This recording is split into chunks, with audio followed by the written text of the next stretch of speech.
From ABC, this is World News Tonight with Peter Jennings. Sitting in tonight, Barry Seraphin.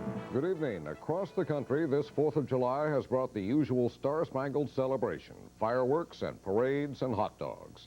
But in many places, it has also been a day of protest against rulings by the Supreme Court on two emotional issues, allowing the burning of the flag and limiting the right to abortion. As Carol Simpson reports, the fact that today was a national holiday did nothing to cool the passions aroused by yesterday's abortion decision. This was the scene early this morning in Annapolis, Maryland, where an abortion rights rally at the state capitol was disrupted by anti-abortion activists. In cities across the nation, those who favor abortion rights came out in force today. In Boston, things got ugly. They also rallied in Indianapolis and Los Angeles and Seattle. Here in Washington, there was no holiday at the National Abortion Rights Action League. Good afternoon, NARAL. I have 3 other calls. Can you hold? The calls were from people wanting to join and contribute money. Volunteers were stuffing envelopes, compiling petitions, and sending out press releases. And they were fielding calls about political candidates. Wilder is a pro-choice candidate, and Porter is not.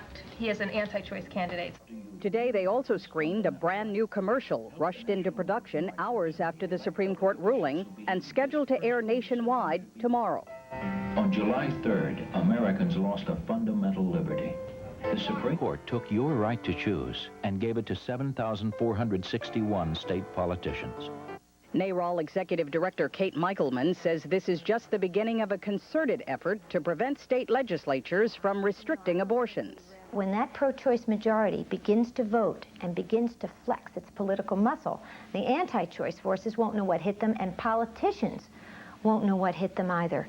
Most offices of the anti-abortion forces were quiet today, but officials are preparing their own campaign. One of the few at work was Nellie Gray of March for Life. We are deciding what this decision says and exactly how we're going to use the tools in this decision to save all of the preborn children. Both sides are ready to pitch battle first in Illinois, Pennsylvania, and Minnesota.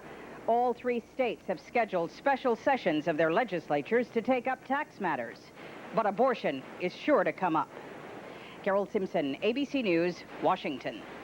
The controversy over the flag was sure to come up today when it was the centerpiece for so many observances of Independence Day. And the passions surrounding that issue are just as deep. Here's ABC's Steve Shepard. Across the land, Americans today did what they do every July 4th. They honored their country's birthday by displaying their country's flag. But this year, many Americans expressed anger over the Supreme Court decision allowing flag burning. In Oaksville, Virginia, the Stars and Stripes was flown upside down, a traditional sign of distress. Patriotism is alive and well. We just have to tell 5 old men that it is, that's all.